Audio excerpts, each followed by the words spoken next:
Hindi pinalagpas ni Atty. Harry Roque yung kaipalan, kadramahan ni Sandro Marcos na kung saan para niyang ginawang masama. Well, actually, ginawa naman lang masama ang mga Duterte, di ba? Na kung saan nagpa-interview siya, yung sabi ni Sandro Marcos na para daw, after daw na nakausap ni PRRD, yung mga hinihingi ni PRRD, ni Marcos na tutulungan ni PRRD si Marcos bilang presidente, feeling ni Marcos na para siyang sinugi that time. Ay, naku, kabibig, alam mo. Nag-react si Atty. Harry Roque. Sabi ni Atty. Harry Roque, kasi may mga post ngayon, mga pictures ngayon na kung saan si Sandro nagmano kay PRRD. O ano ba nung inauguration ba yun? O proclamation ba? Yung mga ganun kabibig. Tapos sabi ni Atty. Harry Roque, yan ba ang sinabihan ni PRRD na na tawag dito yung mga pinasabi ni Sandro? Ay, nabuking tuloy ang drama. Nabuking tuloy ang drama ni Sandro. Akala kasi ni Sandro ba na dahil sa kanyang statement ay ang tawag dito, maawa ang tao kay BBM. Mas lalong malulugmok ang pangalan ni BBM. Tapos, si BBM nagsalita na rin tungkol sa mga chismis ni Sandro Marcos. Ang sabi naman ni BBM, nagaling sa bibig ni Claire Castro na pinalaki ni BBM ang kanyang anak na hindi sinungaling. Yan ang sabi ni BBM. So, bahala na ang tao manghusga kung ano ba. Kasi kung sasabihin natin na kung may mga komento, oo nga, pinalaki mo siya, hindi sinungaling, pero bangag, huy, huwag naman po kayong ganyan. Oo. Sabi ng iba, talaga, hindi sinungaling. Binudol mo nga ang sambay ng Pilipino, tapos hindi sinungaling. Saan mo nakuha yung word na hindi sinungaling? Yung ama mo nga, diktador, magnanakaw. Yan ang mga sinisigaw na kakamping noon. Huwag natin ibuto ang Marcos kasi magnanakaw yan. Sinungaling yan. Nakatatak na yan sa pangalang Marcos. Binigyan kayo ng chance ng mga tao para baguhin ang history nyo, ay mas lalong pinalalaan nyo. So, instead of meron ng pangalan, diktador, magnanakaw, additional one, vangag, budolero, diba? Sinungaling. Yan ang mga komento ng mga tao after nila nabasa, napakinggan ang komento ni Sandro Marcos.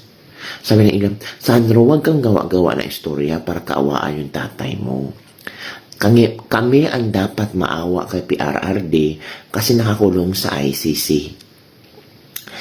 1 taon na, pero hindi pa rin binabasahan ng kung ano ang kanyang mga kaso, maglilitis. Kawawa ang matanda. So kahit ano pang gawin mong drama, kahit sino pang mag-interview sa'yo, wala na yan sa tao. Lalo na sa mga taong binaha. Agoy! Sa mga taong hindi nakatikim ang kaginhawaan sa PBBM admin. Agoy! Pero yung mga taong sip-sip, mga taong takot kay BBM na ipakulong sila, yung mga taong kainsuka, natural. Maniniwala sila sa statement mo, Sandro. Pero yung yung mga taong alam nila kung ano ang galawan ng gobyernong ito, natural. Hindi kayo paniniwalaan. Eto si Atty. Harry Roque, pakinggan nyo. Magandang araw po sa inyong lahat, ha. Nako, hindi po ako nag-vlog kahapon kasi iniisip ko, ano naman ang masasabi ko sa kabila na naman ng katotohanan na dahil sa mga magnanakaw ng flood control scam, lumulutang-lutang na naman ang sabayan ng Pilipino ngayong panahon ng kabagat. Nako, ang Pilipinas naman po hindi nagbabagong klima. Sa tingin ko po, bagamat maraming mga malalakas na ulan ngayon, dati na po natin karanasan yan. Kung tapat lang talaga ang mga tao sa gobyerno, kung tapat lang talaga ang mga politiko, kung tapat lang talaga ang mga taga-TPWH, hindi po dapat na lumulutang-lutang tayo ngayon sa ganitong klaseng mga baha. Hindi na po ako nag-vlog dahil ayaw ko na kayo mapeste dahil alam kong hirap na kayo dyan. Pero sasabihin ko lang, hanggang kailan tayo magtitiis, no? na ganyan po ang ating karanasan. Ngayon alam naman natin na trilyones ng kaban ng bayan ang kinurakot na nila. No? Kaya sana magising na po tayo at gumalaw na po tayo. Yan po ang nagtataka ako eh. Bakit ba sa kabila ng lahat ng kahirapan ng Pilipino, parang ang Pilipino nagtsatsaga pa rin, pasensyoso pa rin. Hindi ba? Kinakailangan talaga ay magkaroon na ng katapusan itong paghinagpis ng taong bayan. No? Sana nga po gumising na kayo at gamitin nyo ng kapangyarihan ninyo bilang mga Pilipino na talagang magpalit ng liderato yung taong nasa tamang pag-iisip. At yan po ay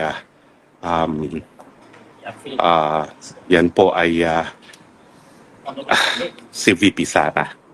So mga kaibigan, pag-usapan lang po natin yung sinabi ni Sandro na abay, ito daw si Tatay Digong ay humingi ng mga key posts, executive secretary at ilang mga cabinet members kapalit po ng pag-endorso kay Marcos Jr. Ito po ang sasabi ko, wala pong katotohanan niya.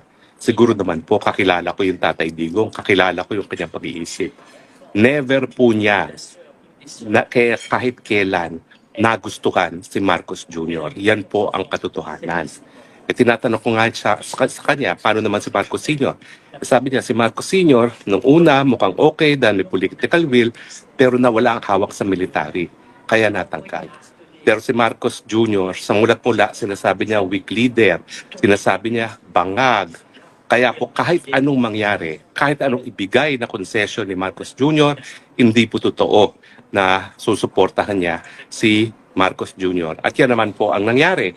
Hanggang sa huli, neutral si Tatay Digong. Hanggang sa huli, miski tumakbo si Inday Sara Duterte kasama ni Marcos Jr., never niyang inendurso si Marcos Jr. Dahil alam niya, bangag, alam niya, weak leader, alam niya, walang kakayahan mamuno. Kasi alam mo si Tatay Digong, medyo mayabang po yung yan dahil siya ay abogado. Ang sinasabi niya, mahirap talaga kapag ang presidente hindi abogado kasi paano ka magpapatupad ng batas? Hindi mo alam ang abogado. Paano ka magpapatupad na hindi mo alam? Kaya nga po, hindi ko alam kung anong motibo nitong si Sandro sa pagsabi na kahit minsan ay kinonsiderang i-endorso ni PRRD ang kanyang ama. Wala pong katotohanan yan. Sa mulat-mula ni ayaw niyang harapin ang Marcos Jr. dahil alam niya ang pinaggagawa sa Davao.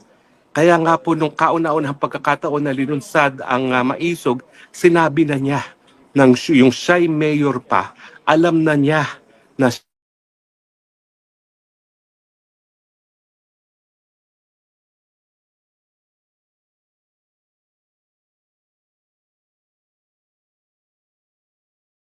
mukhang merong emergency. So magbabalik po ako siguro bukas, pero sa akin lang, wag po maniwala sa fake news. Wala pong katotohanan yan. Hindi i-endorso ni Tatay Digong si Bangag Jr. dahil alam niyang bangag, number one, alam niyang weak leader, alam niyang wala man lang pinag-aralan. Please lang po, nakakulong na yung tao, wag na po tayong magsinungaling pa at gamitin ang pangalan niya para ang mga taong bayan ay matanggap ang isang leader na walang karapatan na mamuno. Salamat po. Ito po yung Spokesman Harry Roque nagsasabi, I love you Philippines. The only country I have, only country that I will love. Bye. This is the first time kunento ko to. Wow! First time mong kinento kasi imbento. Kwento mo yan eh. Nung nangangampanya ng aking tatay, tapos hinihingi niya ang suporta ng Malacanang, Gago ka ba? May 2021 pa lang, wala pang filing of candidacy, pumunta na kayo sa Davao para humingi at manligaw kay VP Sara na maging vice president niya. there was still no official endorsement from Malacanang. And Bumabanat pa nga yung presidente, no? exactly. And Yun na nga, bumanat na nga yung presidente, sabi hindi kayo susuportahan at nagulat din si PRRD bakit si Sara Duterte ay sumama sa inyo. Sabi niya hindi niya sasamahan kayo o susuportahan dahil adik yung tatay mo. sabi niya kay Pangulo na, sige, suportahan ka namin on the condition that kami yung mamimili ng ES, kami yung mamimili ng Speaker, kami mamimili ng Senate President, kami mamimili ng Secretary, basta marami silang hiningi. Marami silang hiningi. Hindi ka lang magnanakaw, sinungaling ka pa. Kung ganun, bakit pumunta kayo ng Davao para ligawan si VP Sara? At noong sinabi ni VP hindi siya tatakbo, tumakbo ka na mokong ka, abay, tumakbo ka ng presidente. Pero alam nyo, natalo kayo sa Mindanao. Kaya kinukuha nyo, kinukumbinsin nyo si VP Sara na maging vice president niya kayo. Sinungaling. Nandyan si Marcos eh. Hindi ako believe siya na he's really a weak leader. At that time, hindi kasi kilala ni Bongbong si Mayor Sara. Binisita namin para mag-happy birthday noong 2021. Ang pakay ko, sana piliin ni Inday Sara, pag tumakbo siyang Pangulo, si Bongbong bilang Vice President. Kasi galing si Bongbong sa talo sa 2016. Piliin bilang president. Bilang Vice. Okay. Para mag-tandem sila kasi tatakbo nga na presidente si Sara, akala ko, at sana, akala ng lahat. Kasi ang lakas-lakas ni Sara, parang 27% siya. Lahat nangungulelat, 14, 13. Ang layo niya talaga sa lahat. Ano to, mga... Mga April 2021. She was way ahead talaga naman. Alam naman natin, walk over yon kung tumakbo siya noon. Kayo ang lumapit sa kanya. Oo, kami ni Bongbong pumunta. Sabi ko, mag-happy birthday tayo. Baka sakali swertehin tayo. Ang daming pumunta sa Davao noon. Lahat nag-o-audition para maging vice. Tapos, yun nga, ang nangyari, ayaw na ni Sara na tumakbo. Hindi na niya gustong mag-president o vice president man. Sabi niya, hindi bale na. Dito na ako sa Davao. Walang gulo. Ako magme-mayor. End of story. Ayoko na dyan, magulo. And, nung nangyari yun, sinabi ko sa kanya, huwag ka naman ganyan. Lahat umasa sa'yo. Huwag kang paasa. Huwag kang ganyan. Mag-vice president ka kaya. Ayun, sabi niya, tumakbo na kayo. Ganyan, kayo na tumakbo dyan. Tapos nag-file si Bongbong. Sabi ko, kakahiya naman to. Wala naman siya kasama. Samahan mo na lang. Ayun. Tapos after a while, na-convince din. At pumayag siya na mag-vice. Ayun. Kaya nga nalulungkot ako ngayon dahil may hidwaan na at yun, nag-resign na sa kabinete. O yun na nga, kabibig ang ating Mitis Libak-Libak for today.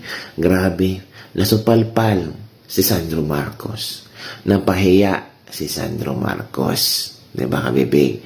Sana tumahimik, nanahimik na lang, hindi na salita si Sandro Marcos tungkol kay PRRD. Kasi, wala talaga. Negative na talaga. Negative nga ang trust rating ng tatay mo. Mas lalong malulugmok niyan kasi siniraan nyo ang isang matanda na nandun sa ICC nakakulong. Sabi ng iba, Sandro, hindi ka ba takot sa karma? I don't know, kabibing. Baka hindi alam ni Sandro ang pangalang karma. Kasi ngayon, they really enjoyed the power given to them. Oh, diba? Parang hindi nila nakikita kung ano ang magiging future nila. Basta ngayon, they enjoy the power and then alam nyo na kung ano. Kung they enjoy the power, alam nyo na kung ano ang kasunod. Maleta? Ay, hindi ganon.